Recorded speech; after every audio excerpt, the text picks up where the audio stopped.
Alors bonjour et bienvenue dans cette vidéo. Nous allons explorer ensemble le monde fascinant de Linux, un système d'exploitation qui a révolutionné l'informatique. Je m'appelle Abou Sayabou et je serai votre guide dans cette aventure numérique. Et si je vous disais que Linux est partout autour de vous? Nous allons parler d'un système d'exploitation qui fait partie de votre vie quotidienne, même si vous ne le savez pas encore, des smartphones Android aux supercalculateurs, en passant par les serveurs web et même votre régulateur connecté. Linux est omniprésent dans notre vie numérique. Alors, êtes-vous prêt à découvrir ce qui se cache derrière ces noms mystérieux? C'est parti. Un système d'exploitation est un ensemble de programmes qui gèrent les ressources matérielles de votre ordinateur et fournit des services aux applications. En parlant du rôle, il sert d'intermédiaire entre vous, qui est l'utilisateur final, et le matériel informatique, qui est votre ordinateur physique qui contient à l'intérieur un processeur, une mémoire RAM, un disque dur pour le stockage d'informations. Voici quelques exemples d'un système d'exploitation. Windows, Mac OS, iOS, Android et bien sûr Linux. Imaginez le système d'exploitation comme le chef d'orchestre de votre ordinateur. Sans lui, votre matériel ne serait qu'un assemblage de composants électroniques incapables de communiquer entre eux.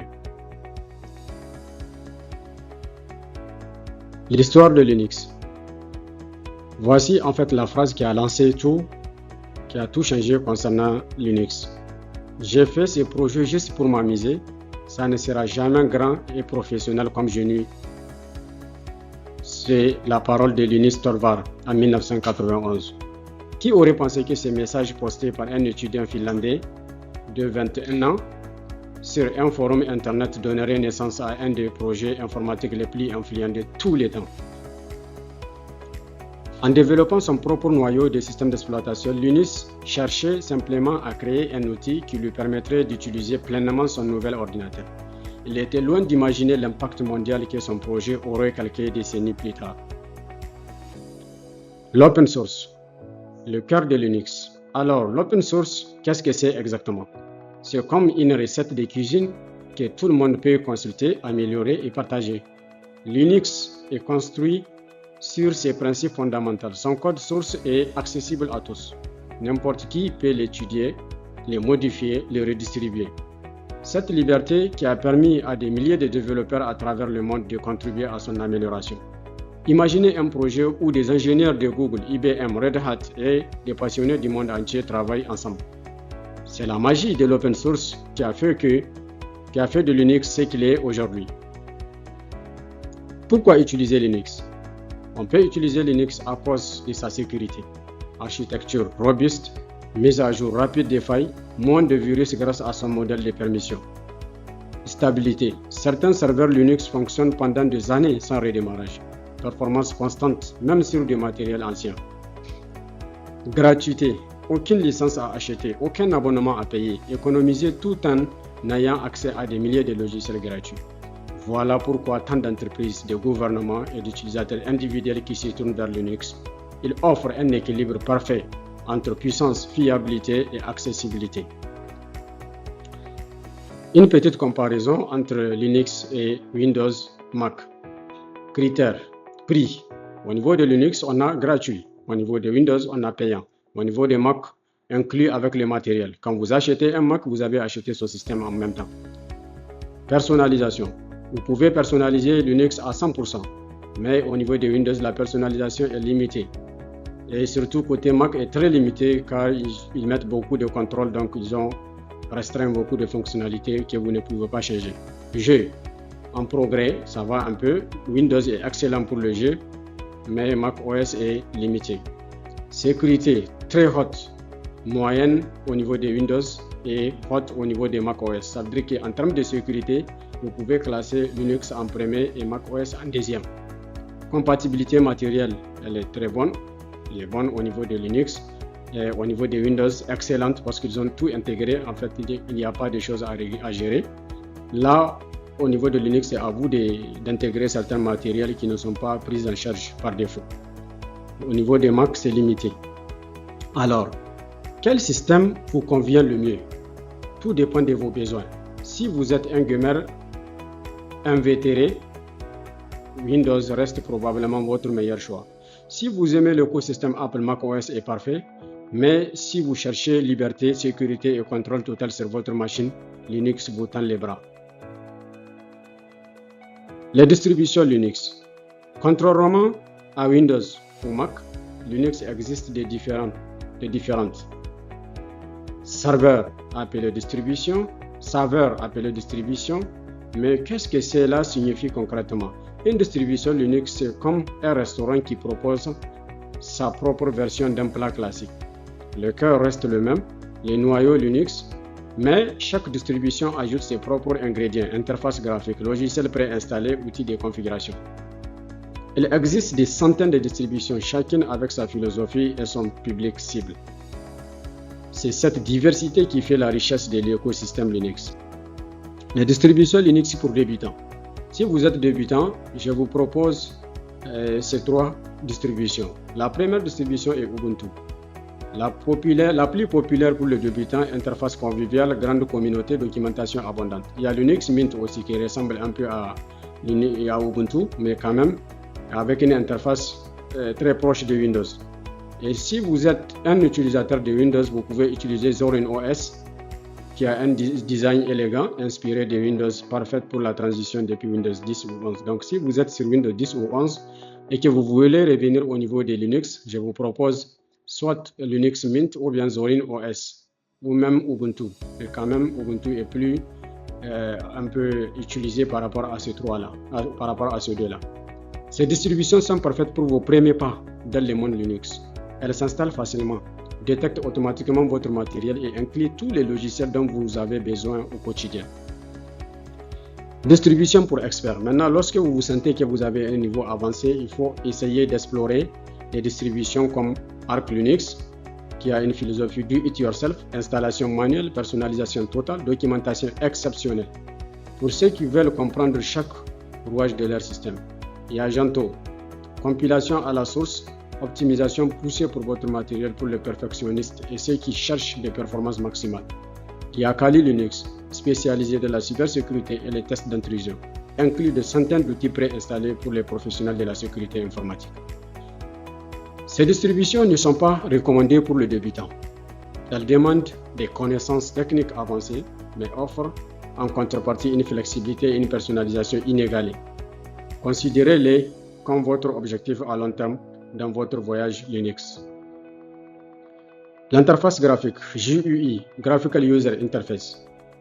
Sur Linux, l'interface graphique appelée environnement bureau est complètement séparée du système sous-jacent. Ça veut dire que le système peut fonctionner sans utiliser ces interfaces-là. Ils ne sont pas dépendants. C'est comme si vous pouvez changer l'apparence complète de votre Windows sans réinstaller le système. Les plus populaires sont, on a le nom, on a le KDE et placement, on a les XFCE. Donc vous allez choisir les trois, vous pouvez installer tous les trois ou bien installer l'un de ces trois-là pour expérimenter, après installer un autre. Vous pouvez basculer d'un environnement à l'autre.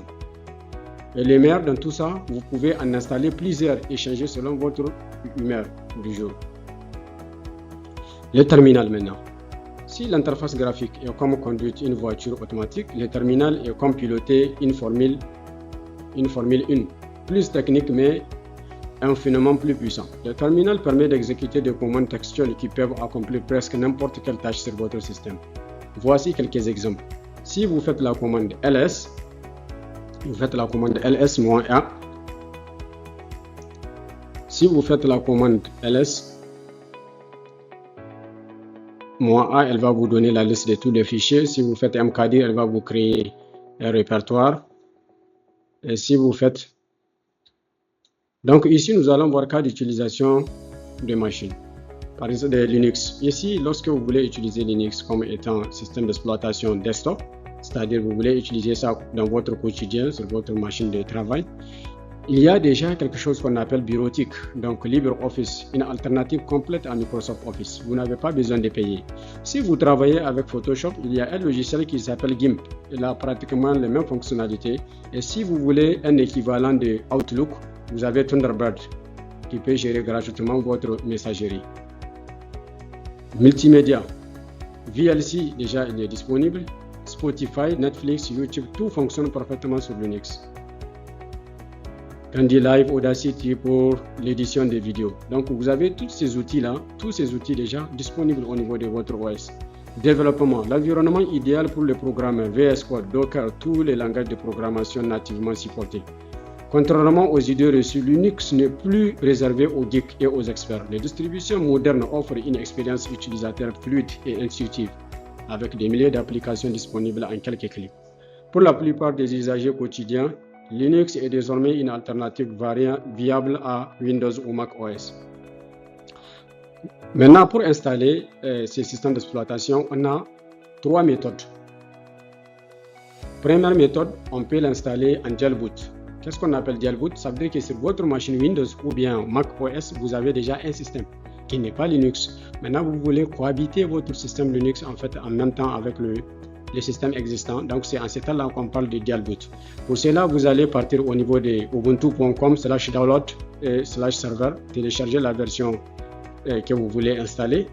Et maintenant, si vous téléchargez ça, il faut venir au niveau de votre machine Windows et télécharger un outil, soit Rufus ou bien Etcher, pour booter la clé. Vous bootez la clé maintenant, vous redémarrez votre machine avec la clé connectée. Suivez l'assistant d'installation, choisissez installer à côté de votre système existant. Si c'est Windows 10 qui existe, installez à côté de Windows 10. Si c'est Windows 11, à côté de Windows 11. Et ainsi de suite. Si c'est Mac qui est installé, vous mettez à côté de Mac. Donc, sans plus tarder, on va passer à la deuxième méthode. La deuxième méthode, en fait, consiste à utiliser un outil de virtualisation. Soit vous utilisez VirtualBox ou bien vous téléchargez VMware Workstation. Donc, si vous avez téléchargé, installé le logiciel, maintenant vous pouvez commencer l'installation. Créer une nouvelle machine, sélectionner l'image ISO, attribuer des ressources RAM, CPU, disque dur et démarrer la VM et commencer l'installation. Nous allons voir par la suite donc, comment installer l'une de ces distributions et vous montrer quelques commandes de base à faire. La virtualisation parfaite pour le débutant, aucun risque pour votre système principal.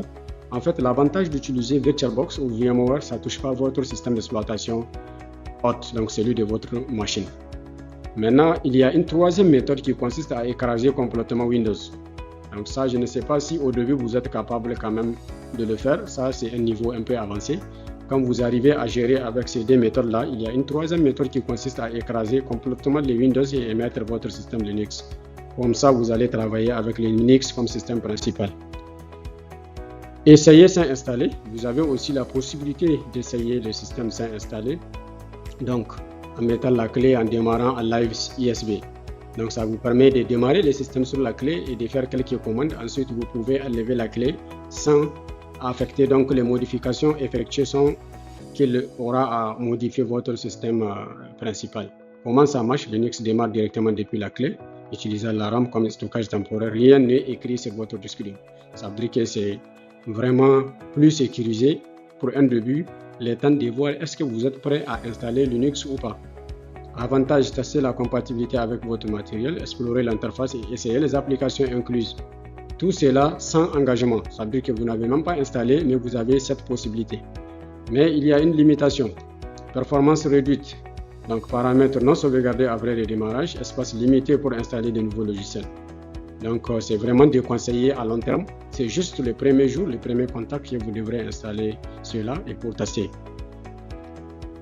La communauté. La communauté Linux, l'une des plus grandes atouts en fait de Linux est sa communauté exceptionnelle. Des millions d'utilisateurs et de développeurs prêts à partager leurs connaissances et s'entraider. Où se trouve donc cette aide-là?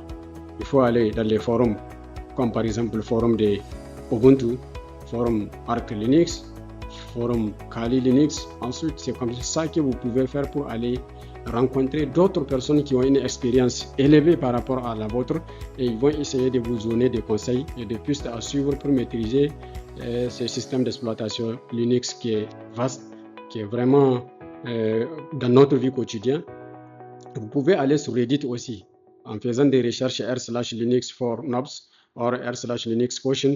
des tags comme ça vous permettra de trouver en fait des très bons posts sur les forums et de discuter ou bien de résoudre. Peut-être vous avez une question et vous allez trouver directement la réponse là-bas. Il y a Discord également, nombreux serveurs dédiés à Linux et aux distributions spécifiques. Il y a Stack Exchange, ça aussi c'est un autre espace d'échange, questions techniques précises. N'hésitez jamais à poser des questions. La communauté Linux est réputée pour sa bienveillance envers les débutants. Nous avons tous commencé quelque part comme ça. Astuces pour bien débuter. Commencez par une distribution conviviale comme Ubuntu, par exemple, ou bien Linux Mint, ou Pop OS, ou bien ce qu'on a vu, donc Zorin OS. Et après, si vous travaillez avec des machines virtuelles, il faut faire des sauvegardes. Avant toute manipulation, sauvegarder vos données. Un simple R5, en fait, vous pouvez mettre un R5 en place et il va essayer de vous synchroniser les dossiers des machines virtuelles.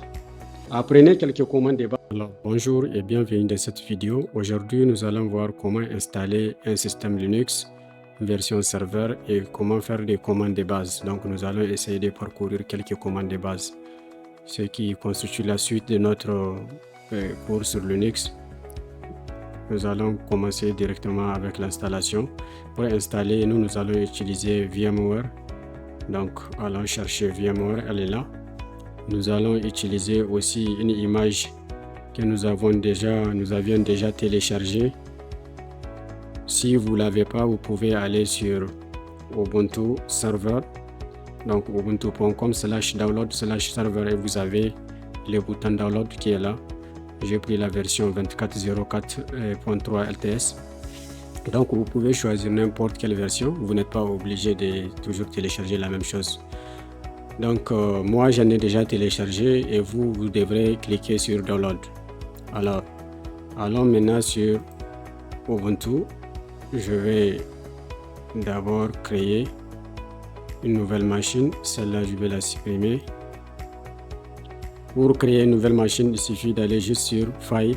Vous faites New Virtual Machine si vous êtes en anglais. Si vous êtes en français, cliquez sur Nouvelle Machine. Vous faites Suivant. Vous allez parcourir pour aller sélectionner votre image là où vous l'avez stocké. Par exemple, si vous l'avez ici dans téléchargement, moi je vais voir, je vais rechercher image ISO.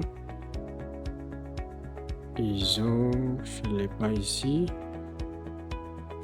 Ouais, ISO. Donc j'ai mon image ISO qui est là. Je vais ouvrir son emplacement, donc ça se trouve ici dans le dossier là. Donc pour cela, je retourne ici. Donc je recopie d'abord ce chemin. Je retourne sur VMware. Ici je clique, je colle le chemin et mon image est là, Ubuntu. Donc j'ai cette possibilité et aussi j'ai la possibilité de cliquer sur I will install the operating system later. Donc la seule différence, à partir d'ici, si vous mettez directement les CD après la création de la machine, il suffit juste d'allumer. Mais si vous choisissez la deuxième option, à la fin il faudrait ajouter les disques d'installation ou bien l'ISB d'installation ou bien l'image ISO. Donc vous avez toutes ces possibilités là.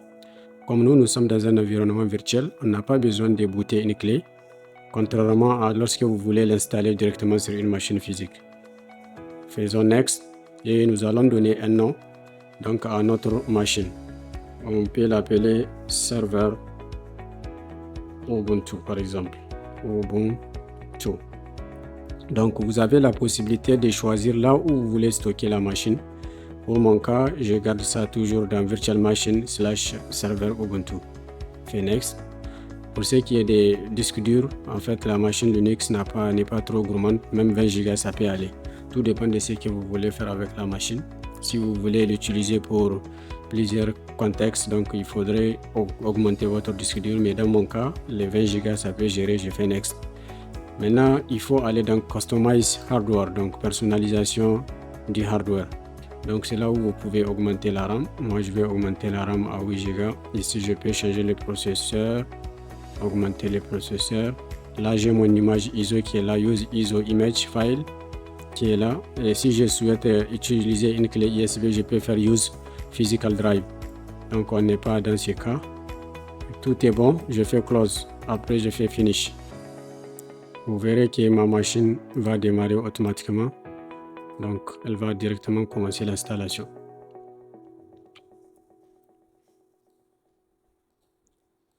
Voilà, donc on a trois possibilités, soit aller au niveau de Try or Install Ubuntu Server, ou bien Ubuntu Server with HWE kernel, donc ou bien tester juste la machine avant d'installer Ubuntu. Nous allons prendre le premier choix. On fait Entrer.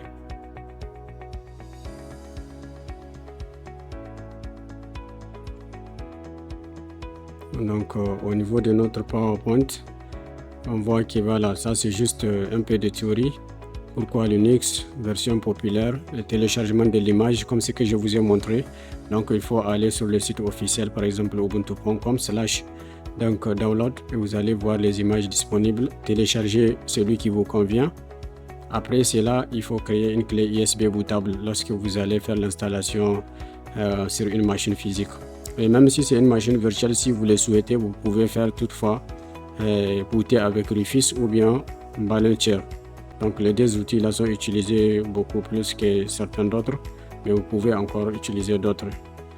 L'installation, donc lorsque vous allez faire une installation sur une machine physique, il faut booter sur la clé USB, redémarrer l'ordinateur et accéder au menu de démarrage. Donc c'est là où vous pouvez faire F12 ou bien FD, tout dépend de la marque de votre PC. Maintenant, si vous êtes sur HP, faites F12. Si vous êtes sur Dell, F2, ça peut marcher. Et d'autres aussi marques. Choisissez la langue, partitionnez les disques, créez un utilisateur avec son mot de passe et lancez l'installation. Nous allons voir pratiquement toutes ces étapes du côté de l'installation de notre serveur. Donc après, nous verrons en fait les commandes de base à maîtriser sur un système Linux. Choisissons maintenant la langue. Donc ici c'est pour choisir la langue de notre système. J'ai pris le français. Donc si vous avez des doutes sur votre clavier, il faut identifier le clavier. Sinon, si vous êtes sûr que c'est en français, donc faites Entrer et il va appliquer. Maintenant ici vous avez trois options. Vous avez Ubuntu Server The Default Install et vous avez Ubuntu Server Minimized. Donc là vous allez choisir certains logiciels que vous ne voulez pas pour que ce soit, comment on appelle ça, un système personnalisé. Donc choisissez les logiciels que vous avez besoin. Mais si vous prenez le premier cas, il va venir avec des logiciels de base. Donc nous allons faire le premier cas. Ici, il nous demande de configurer notre interface, donc ETH, notre interface, comment on appelle ça, du réseau. Moi, je vais faire donc interface. Et comme j'ai la possibilité, voilà. J'ai la possibilité de mettre, créer une autre interface ou bien de continuer. Donc je fais Next. Ici, il nous demande de choisir le dépôt sur lequel la machine, le serveur va aller trouver des mises à jour. Donc nous allons conserver celui que le système nous a suggéré, archive.ubuntu.com. On voit que le lien est efficace et qu'il est vérifié par les développeurs de la solution. Donc on fait continuer sans mettre à jour pour aller rapidement, parce que sinon ça va nous prendre du temps. Donc il nous demande d'utiliser les disques entiers. Oui, nous allons faire cette installation, mais dans certains cas vous serez obligé en fait de spécifier comment l'installation sera faite. Chaque répertoire du système, il va avoir combien de gigas comme stockage. Donc des 20 gigas là, vous devrez les segmenter en fait selon au minimum 3 répertoires. Il y a le répertoire Home qui va stocker tous les fichiers donc des utilisateurs. Il y a le répertoire 3W par exemple qui peut stocker tout ce qui est site web et tout. Donc il y a Swap aussi qui est une mémoire d'échange, donc un espace d'échange qu'on peut donner à Linux dans les disques durs pour faciliter les échanges d'informations, donc pour un peu alléger la tâche au niveau de la RAM. Si vous avez 1 Go de RAM ou bien 2 Go de RAM, vous pouvez utiliser la mémoire Swap pour augmenter la rapidité de votre système Linux. Donc on vient dans ces menu configuration du stockage. Ici nous avons déjà toutes les partitions qui seront créées en tout cas. Et voici notre disque, comment il sera partitionné. Dev SDA, il y aura 3 partitions. Première partition, c'est pour BIOS. Deuxième partition, c'est pour le boot. Et troisième partition, c'est pour le volume group, donc pour le stockage. Donc on fait Next, tout est OK. Il nous demande Are you sure you want to continue? Yes. Donc en venant ici, il nous demande un nom. Nous allons mettre comme nom de notre nom en fait, parce que là c'est le nom de celui qui va utiliser le serveur. Donc on dit Niger Certify. Donc du côté nom du serveur, on peut l'appeler SRV. Voilà, SRV même, que on peut mettre SRV Niger tout simplement. Niger. Donc SRV Niger, il va s'afficher comme ça, ou bien SRV 7880 par exemple. SRV 7880. Ça peut aller parce que c'est le nom d'un serveur. Donc on met maintenant choisir un nom d'utilisateur. On peut mettre N-Certify par exemple. Donc ça c'est le nom de l'utilisateur. Pour son mot de passe, nous on va mettre un mot de passe. D'accord. On confirme le mot de passe. Après avoir rempli ces champs là, vous faites terminer.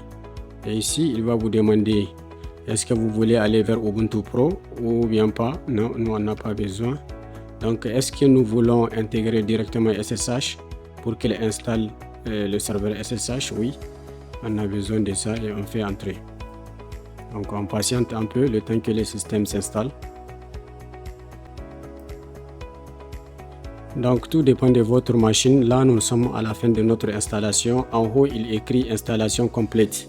Donc en bas vous avez full log, vous avez redémarré maintenant. Donc si on redémarre, il va nous demander d'injecter les CD dans certains contextes. Donc failed in mount CD. Donc il suffit qu'on part, en tout cas à lever l'image, parce qu'il détecte que le CD est branché en fait l'image qu'on a mise. Donc on va venir, c'est bon, c'est à lever, on fait entrer. Donc le système va démarrer directement.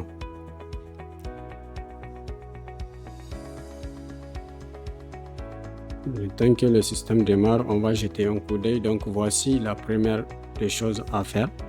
En fait, après le démarrage, nous allons voir un écran de connexion, nous connecter. Après, nous allons taper la commande sudo apt update and apt et upgrade-y. Donc retournons ici sur notre serveur.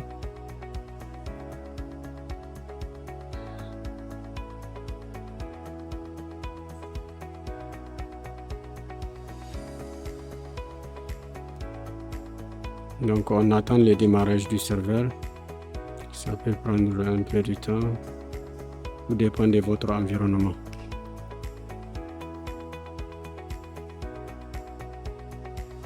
Voilà, donc nous y sommes. Notre serveur a été bien installé. Maintenant nous allons nous connecter pour la première fois. Pour cela on fait un certify. Met notre mot de passe. Donc, et là, on vient d'arriver sur notre serveur.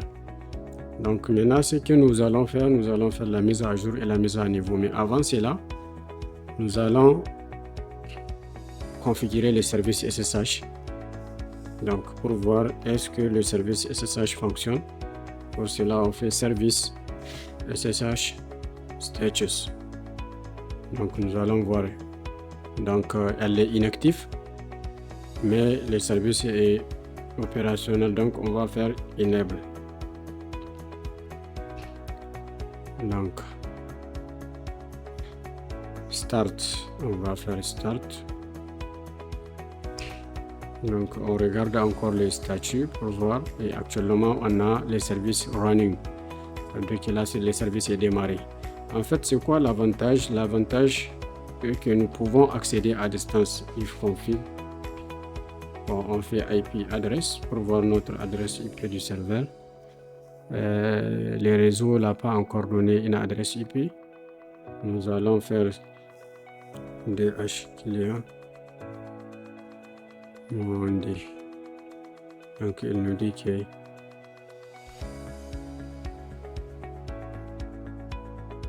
IP add. Donc jusqu'à présent, en fait, on n'a pas une adresse IP de la part du réseau NAT. On va essayer de changer les réseaux pour avoir une adresse IP. Donc, revenons au niveau de NAT. On valide. Donc, on fait IP add. On regarde est-ce qu'il nous a donné une adresse IP. Sinon, comme ça, il ne peut pas communiquer avec le monde extérieur. Donc, il nous dit que le réseau est incherchable. Service Network. On va redémarrer la machine.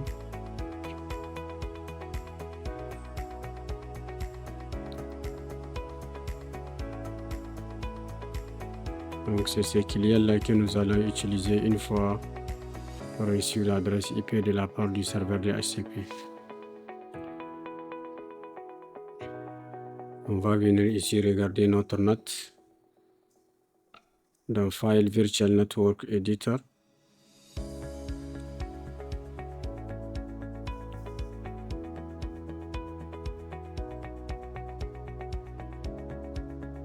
Donc on voit que notre NAT est ici en fait.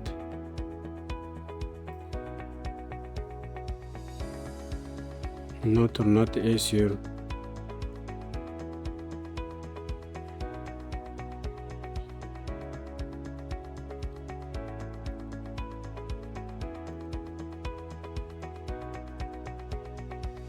donc on va modifier les configs pour qu'on puisse avoir l'adresse IP. Donc passons à la configuration réseau de notre serveur, parce que actuellement si on fait IP add, on voit bien que en fait notre machine n'a pas une adresse IP, notre serveur. Et voici notre interface, c'est ENS33. Passons à la configuration réseau. Pour cela, nous allons créer un fichier dans les répertoires etc netplan. Nous allons créer un fichier nano avec l'outil de modification d'édition des fichiers texte qu'on appelle nano. Et le nom du fichier c'est 01-netcfg.yaml. Donc voici la structure de ce fichier là. En fait j'ai fait une petite capture. Donc nous allons pour cela et partager l'écran comme ça. Et nous allons essayer de suivre la même chose. Au début nous allons faire network, deux points, on fait entrée 1, 2, des espaces. Donc on fait version, si vous regardez bien les versions commencent à partir de tes versions. Donc on fait 2 points, espace, on met 2, 3, 2. Je fais entrer au même niveau des espaces, je mets Ethernet avec S. Je fais 2 points, entrée, fais espace, espace, espace encore et espace. Des espaces pour commencer à partir de H. Donc je mets ENS 33. 2 points encore. Je fais entrée, espace, espace, espace, espace, espace. Donc je commence DHCP 4. Je fais 2 points, espace true. Je fais CTRL X, Y, entrée. Ensuite, je fais netplan apply. Donc, si je fais IP add, maintenant, normalement, j'ai une adresse IP, donc 10.135. Pourquoi c'est important pour moi? Donc, je vais tester la connectivité avec Google sur l'adresse de 888 et je vois bien que le serveur communique avec Google. Donc, comme il communique avec Google, je vais voir maintenant service SSH status pour voir l'état de SSH.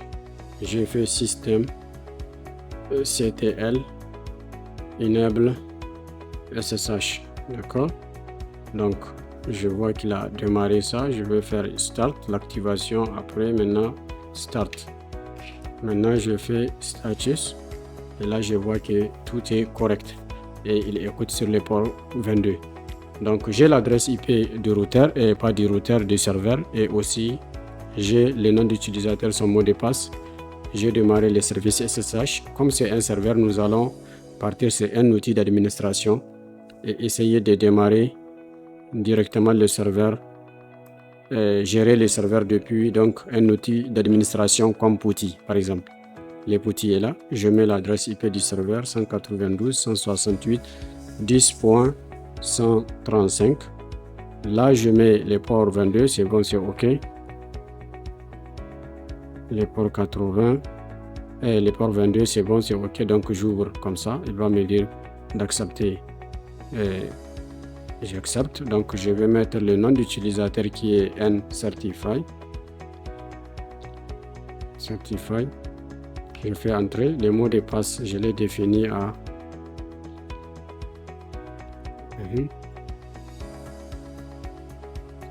Donc, je reprends.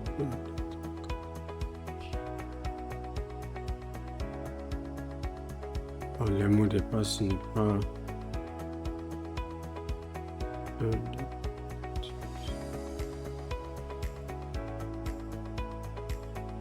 Ah, ok, le nom d'utilisateur n'est pas correct, désolé. Le nom d'utilisateur n'est pas correct, 192.168.10.135. Donc, le nom d'utilisateur, c'est nCertify avec Y, pas majuscule. nCertify. Voilà, le mot de passe. Donc, à partir du moment où je me suis connecté à distance sur cette machine, donc je n'ai pas besoin d'ouvrir VMware. Désormais, je vais travailler donc avec directement cette interface. Voilà. Donc, je disais tantôt que après l'installation, je vais passer donc à la mise à jour. Pour mettre à jour, il suffit que je copie juste cette commande ou bien je pars taper la même commande. Donc, je colle comme ça apt get apt update pour la mise à jour et apt get upgrade pour la mise à niveau. Donc, il va me demander un mot de passe comme c'est quelque chose qui nécessite un niveau de privilège. Et là, il va commencer à télécharger tous les paquets nécessaires pour la mise à jour du système. Donc, on attend un peu le temps que le système se met à jour. Parce que la première des choses, après avoir installé un serveur, la première des choses, vraiment, après avoir fixé l'adresse IP ou bien donné un nom à votre serveur, tout ça, la chose la plus importante, c'est la mise à jour et la mise à niveau pour que votre système soit prêt à accueillir n'importe quel logiciel. Maintenant, quel qu'en soit le programme que nous souhaitons installer, ça va être très facile parce que le système est à jour. Voilà, donc, il a été mis à jour. Tous les correctifs de sécurité ont été installés. Maintenant, il suffit juste de trouver une idée du programme ou du logiciel que vous voulez installer et ça va s'installer sans aucun problème. Donc, nous sommes à la fin de la mise à jour et la mise à niveau de notre système. Maintenant, je vais essayer d'augmenter un peu la taille, apparence, au niveau du SSH. Je voulais donc pas keyboard. En fait, je voulais juste augmenter un peu la taille du texte.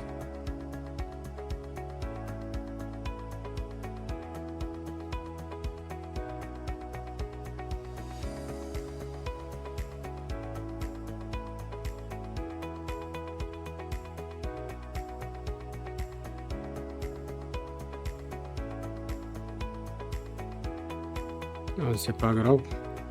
Nous allons effacer notre terminal avec la commande contrôle avec L, la combinaison contrôle avec L. Donc,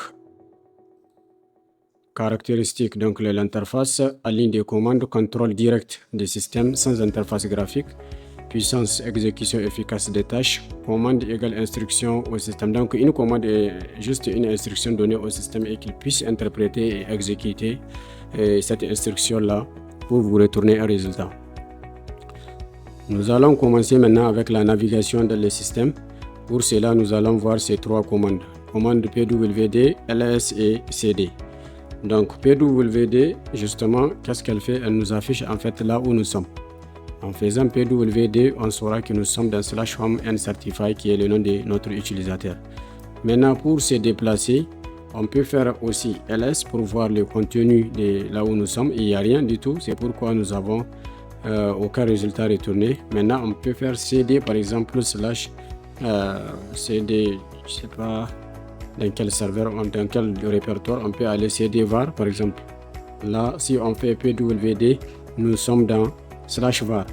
Et si on fait ls ici, certainement on n'a pas qu'un seul résultat, on a plusieurs résultats. Donc c'est fini pour ces trois commandes. La première consiste à nous afficher là où nous sommes. La deuxième consiste à nous lister les fichiers et dossiers qui sont dans le dossier qui a été mis en argument, ou bien de là où nous sommes, ou bien cd qui consiste à déplacer donc la personne d'un dossier à un autre. Si vous faites cd tout simplement, il va vous retourner dans votre répertoire de travail. Donc nous allons continuer notre découverte, gestion des fichiers. Maintenant, nous allons créer un fichier avec la commande touch, écrire un texte avec nano et copier le fichier avec la commande cp. Donc, en gros, nous allons voir 5 commandes: création, modification, copie, déplacement et suppression. Donc, on retourne sur notre terminal. Nous sommes ici, donc on n'a rien. On va créer d'abord un dossier avec la commande mkdir. Donc on va mettre ça ici, gestion fichier, je fais entrer. Maintenant nous allons créer donc nos fichiers à l'intérieur de ces dossiers créés. Pour cela, je me déplace dans gestion fichier. Donc à l'intérieur, je n'ai rien du tout. Je vais commencer donc ctp avec la commande touch, donc qui consiste à créer un fichier vide. Donc je l'appelle fichier.txt. Si je fais ls là où je suis, je vois que le fichier txt a été créé. Je peux voir des détails en mettant -l. Donc je peux voir que le fichier donc appartient à qui? Il appartient à l'utilisateur actuel Niger Certify and Certify, et il a été créé le 19 août aujourd'hui à 13h24. Donc ça c'est GMT, à GMT plus 1. Donc l'heure du serveur est à GMT tout simplement, pendant que nous sommes à GMT plus 1. On continue donc, on va utiliser l'outil Nano donc pour personnaliser maintenant le fichier qu'on a créé. Pour cela, on fait Nano, le nom du fichier. On fait Entrée, il va nous ouvrir cette fenêtre qui est vide. Donc ceci est mon premier fichier. D'accord? Donc si je fais CTRL X, si vous êtes en anglais, faites Y après. Et si vous êtes en français, après CTRL X, vous faites O. Et vous faites Entrer pour accepter la modification. Maintenant, pour savoir que notre fichier aussi contient quelque chose, on va utiliser une autre commande cat. C'est AT. Donc c'est une commande qui consiste à afficher le contenu d'un fichier texte. Donc on fait cat. Donc on a ceci est mon premier fichier. Maintenant, nous avons déjà vu deux commandes, la création d'un fichier vide et l'édition du fichier. Maintenant, si nous voulons faire une copie de ce fichier, donc il suffit de faire fichier. Donc ici, on met les premiers fichiers qui existent au début et ensuite on met les nouveaux fichiers que nous voulons créer à partir de fichier, premier fichier. Donc moi, je vais créer fichier-copie. Fichier-copie n'existe pas pour le moment. C'est lorsque je vais valider la commande qu'il sera créé. Je fais ls, donc j'ai deux fichiers. Si j'affiche le contenu de fichier donc copie, il est le même. Donc ce sont deux fichiers identiques car j'ai utilisé la commande cp pour créer la copie. Maintenant, j'ai deux fichiers. Si je souhaite déplacer, donc je fais premier cas, deuxième cas, troisième cas. Maintenant, il suffit de déplacer donc un de ces fichiers dans un dossier quelconque. Moi, je vais déplacer fichier MOV. Donc, on met le fichier qu'on souhaite déplacer, l'original. Donc, je vais le déplacer dans Home. Maintenant, on met en fait les répertoires cibles N-Certify. Moi, je vais le mettre ici. Si je fais ls ici, je vois que maintenant, ça me reste que fichier copie. Ça veut dire que j'ai bien déplacé le fichier original dans /home. Pour cela, je fais cd, donc home nCertify et je fais ls, je vois effectivement que mon fichier original il a été déplacé ici et il contient toujours le même contenu. Je fais fichier et j'ai la même chose. Donc je viens de faire la création, la modification pour mettre le contenu, l'édition, donc la copie et le déplacer dans un répertoire quelconque. Donc maintenant je vais supprimer les fichiers. Le fichier est là, je vais utiliser la commande rm, donc je mets fichier et actuellement le fichier a été supprimé. Donc nous venons de parcourir ces manipulations, ces commandes de manipulation les plus utilisées. Il faut juste souligner que lorsqu'il s'agit en fait d'un répertoire, rm ne peut pas fonctionner comme ça. Si le répertoire est vide, il faut utiliser rmdir, et si le répertoire n'est pas vide, il faut faire rm donc -r pour dire c'est récursif, ou bien -rf pour forcer en fait la suppression. Nous allons les voir un peu plus tard.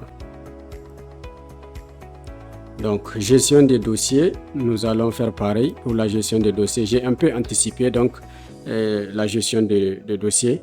Donc j'ai utilisé déjà la commande mkdir, dossier par exemple 1. Il vient de créer le dossier. Mais lorsque je souhaite créer une liste de dossiers, par exemple dossier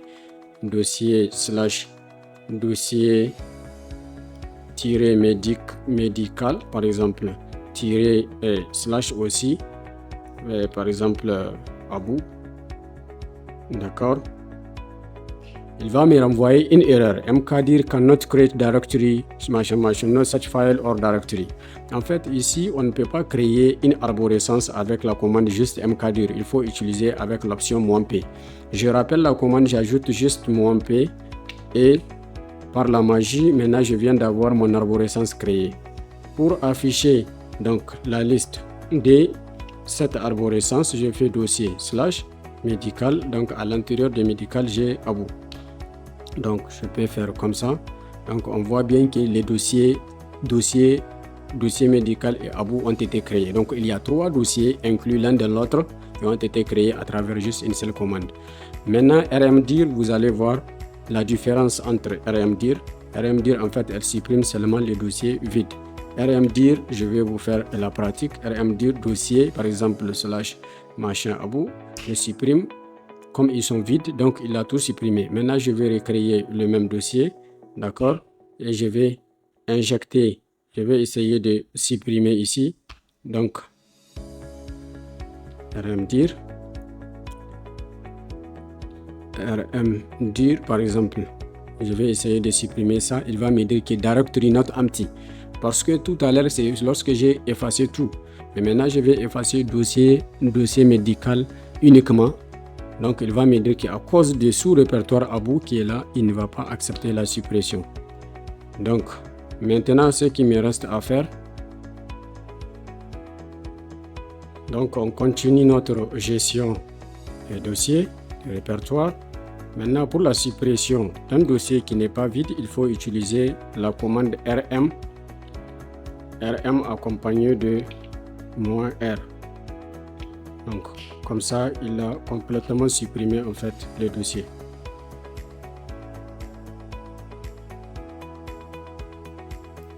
C'est ça qu'on a utilisé ici, supprimer un dossier et tout son contenu. Donc si je veux supprimer le dossier comme ça avec tout ce qu'il contient, comme ça il me dit qu'il n'est pas possible de le supprimer. Mais si je fais avec -r et que je viens au niveau de la racine, je fais hop, et là le dossier a été supprimé. Donc c'est tout pour la gestion des dossiers. Nous avons vu comment créer un dossier simple, comment créer une arborescence, comment supprimer un dossier vide et comment supprimer un dossier non vide. Passons maintenant à l'étape suivante, qui est la gestion des utilisateurs. Donc afficher le nom de l'utilisateur actuel. Pour afficher le nom de l'utilisateur actuel, on utilise la commande who-ami. Si vous faites la commande, il va afficher le nom de votre utilisateur actuel. Pour ajouter un nouveau utilisateur, on utilise des commandes, soit sudo add user, le nom de l'utilisateur, ou bien sudo user add. Donc nous allons faire le premier cas, sudo add user Toto par exemple. Donc il va nous demander le mot de passe de notre utilisateur NigerCertify, on valide. Ensuite automatiquement il va créer un groupe Toto et il va insérer l'utilisateur Toto dans ce groupe.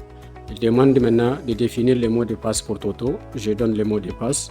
Je confirme le mot de passe. Actuellement, il va me demander le nom complet de Toto. Toto avec Linux. Toto Linux, voilà. C'est son nom complet. Le numéro de sa chambre, 52. Numéro de téléphone mobile. Et maintenant, si on a d'autres informations supplémentaires, on peut insérer, sinon on fait entrer.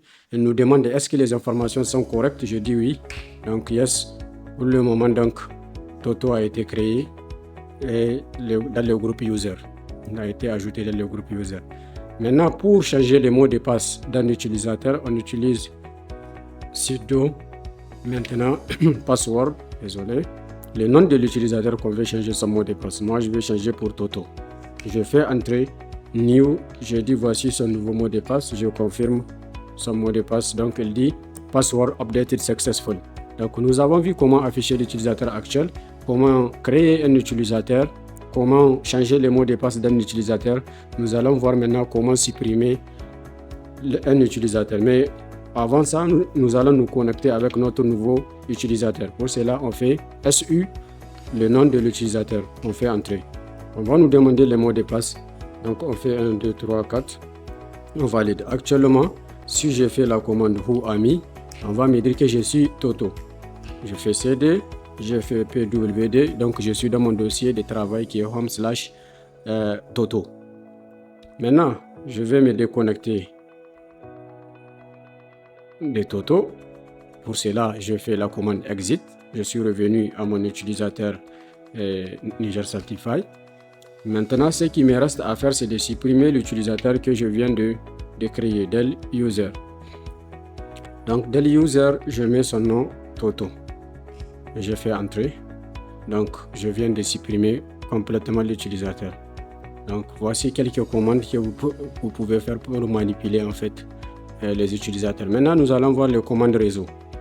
En fait, si vous vous souvenez, au début, j'avais fait la commande IP add, qui veut dire IP adresse. Donc, IP add, c'est ça qui m'affiche les adresses IP de mon interface. Voici l'adresse IP de mon serveur avec les masques /24. Donc, c'est ce qui est là. Maintenant, on peut utiliser ifconfig. Mais pour utiliser ifconfig, il faut installer d'abord l'outil NetToolkit. Donc, si vous faites comme ça, il va nous dire que NetTools n'est pas installé. Donc, on va installer ces NetTools là. Pour installer un paquet, on fait sudo apt install, le nom du paquet. Donc, il va télécharger ça sur Internet. Et là, il a configuré. Maintenant, désormais, on peut faire ifconfig. Donc, si on fait ifconfig, vous avez vu, on a les mêmes résultats, mais un peu plus jolis quand même par rapport à ipadd. Parce que par défaut, ipadd est déjà intégré, mais on peut installer ifconfig avec NetTools. Donc, on peut faire les tests de connectivité, par exemple ping site.com. Par exemple, si je fais ping Google, donc google.com, donc ça me montre que voilà, mon serveur communique avec Google. Et voici donc l'adresse IP actuelle de Google. J'annule, c'est bon, les tests. Maintenant, qu'est-ce qu'il me reste à faire? Je peux récupérer le contenu d'une page web. Pour récupérer le contenu d'une page web, je peux utiliser la commande curl. Donc, curl, si elle est installée, sinon je l'installe. Donc, elle est installée, https. Donc, je vais récupérer nigercertify.com. Donc, si je fais curl, en fait, il va m'afficher la page web d'accueil de Niger Certify. C'est ça. Donc, vous avez tous ces détails-là par rapport à Niger Certify. Bon, c'est juste un test. On peut le faire aussi sur google.com.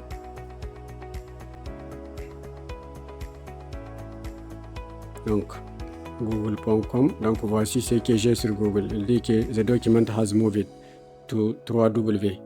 Donc, je peux ajouter 3W.google.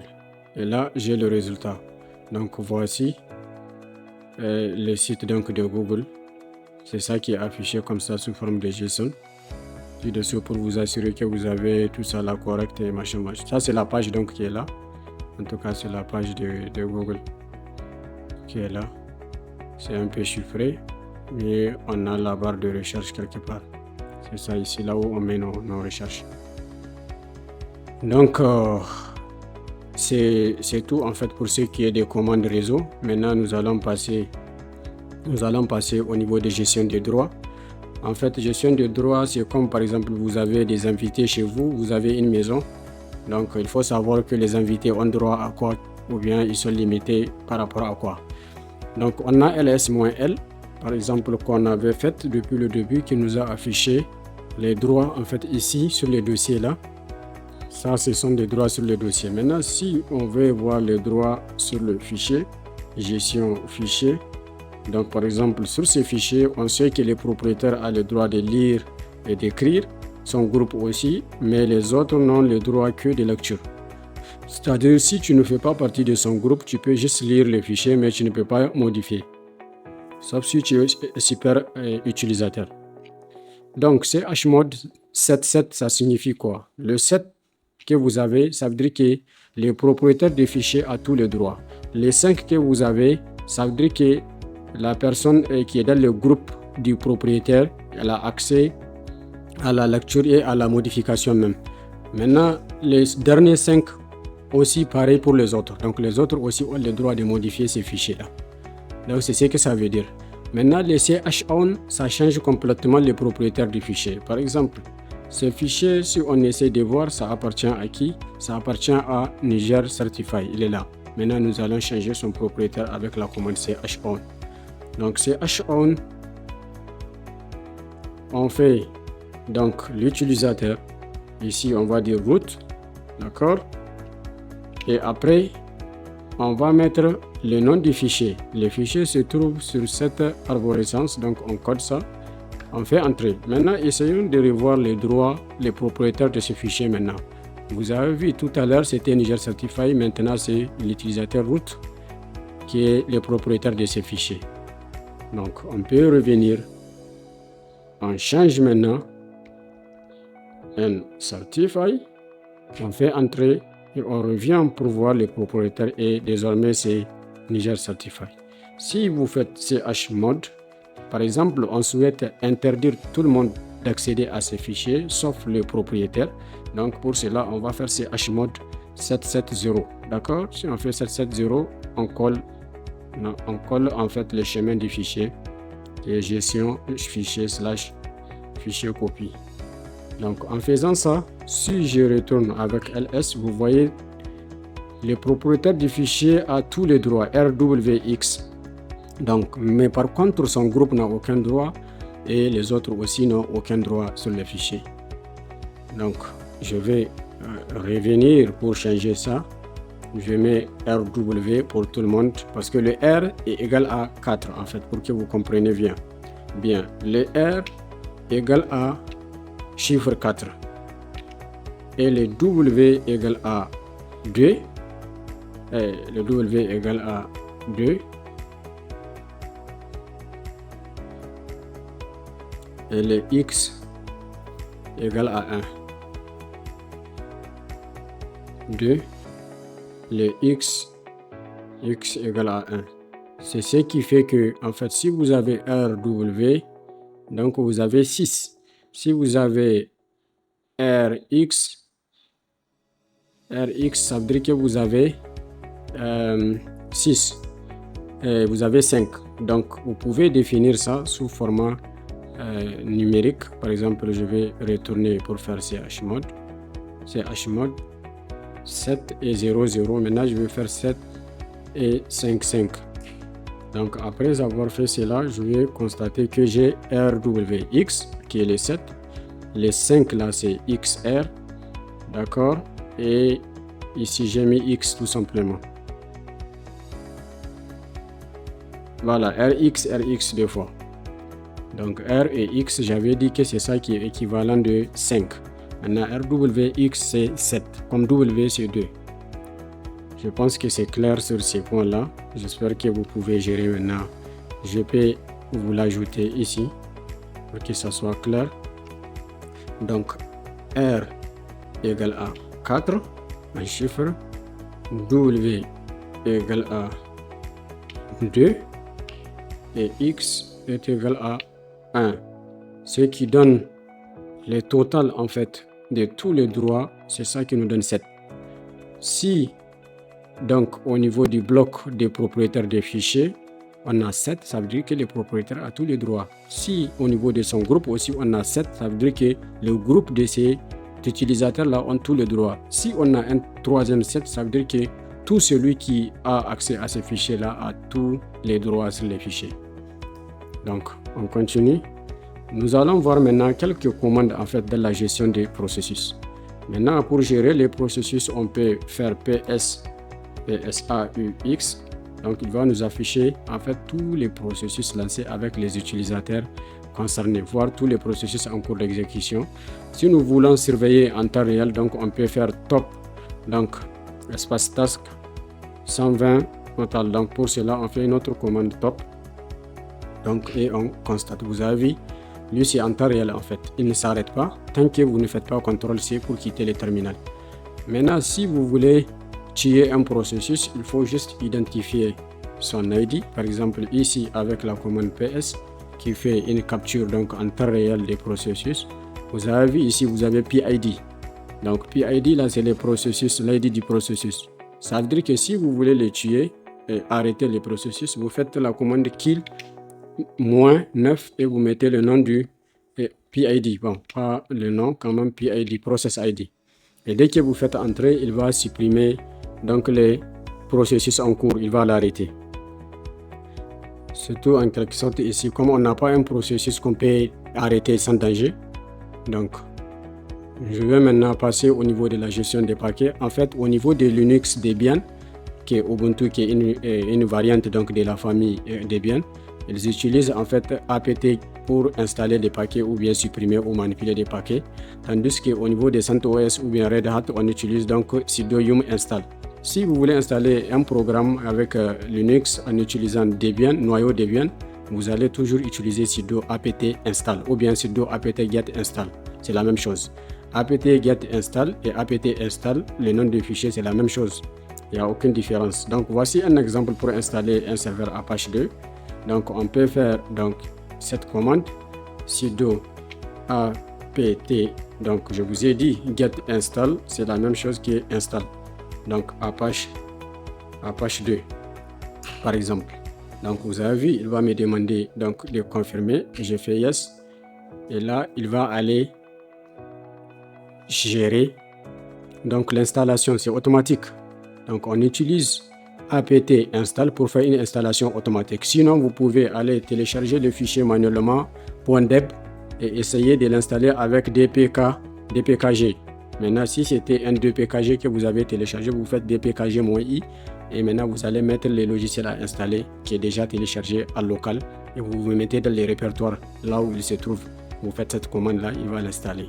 Nous, on n'est pas dans ce cas là, c'est juste une parenthèse. Maintenant, en dehors de ça, donc si on peut résumer la gestion des paquets sur Debian, on utilise des méthodes, soit télécharger un .deb ou bien en fait aller directement faire la commande apt get install pour faire une installation automatisée. Maintenant, je vous ai dit apt get install et apt install, c'est la même chose. Vous avez vu, il vient de dire que donc Ubuntu, on vient de l'installer Apache 2. Pour savoir si Apache 2 est bien installé, on fait etc Apache. Donc Apache 2, on fait ls, on voit bien que Apache 2 vient d'être installé.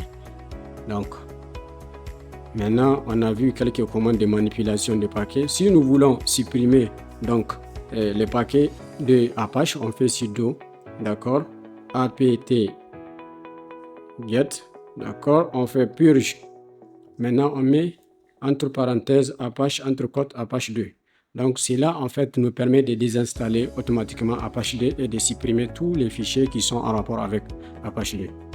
Donc il nous demande de confirmer, bien sûr, on fait oui. Donc vous allez voir après cela, après cette opération, normalement le ls qu'on a fait ici dans etc Apache 2, il n'y avait rien maintenant. Maintenant actuellement tout a été effacé et le programme et son dossier. Donc c'est ça l'avantage d'utiliser la commande purge. Voici quelques fichiers et répertoires donc à mémoriser. Donc entre temps, dans ce répertoire, on a le répertoire etc, fichier de configuration de système et des applications. Quand on a installé tout de suite Apache 2, il a été automatiquement créer un dossier qui s'appelle Apache 2 dans les répertoires là qu'on appelle etc. Le plus souvent, quand vous créez en fait des applications, vous installez des applications, leurs fichiers de configuration vont se retrouver dans etc. Maintenant, vous verrez toujours etc / le nom de l'application.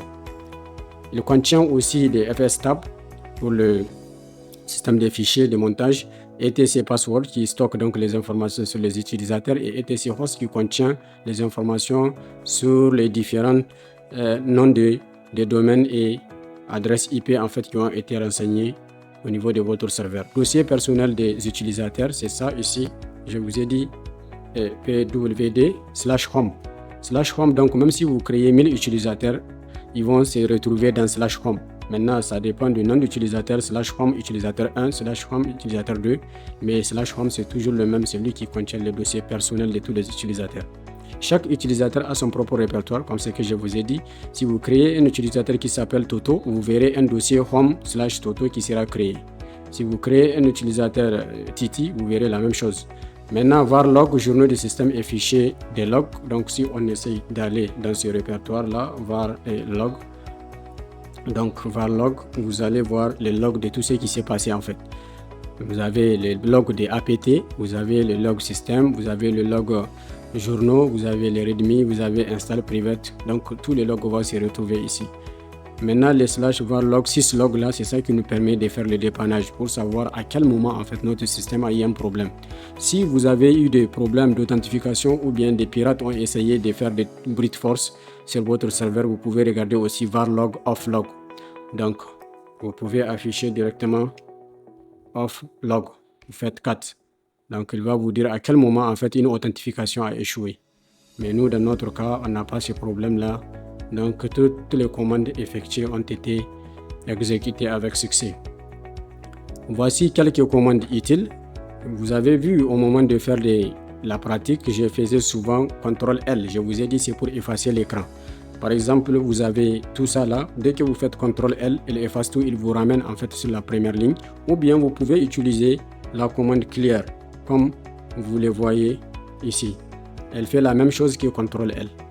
Maintenant, il y a une autre commande history qui va vous donner un historique en fait sur les commandes tapées depuis l'ouverture de la session en tant qu'utilisateur N-Certify. Tout ce que vous avez eu à faire, ça y est là.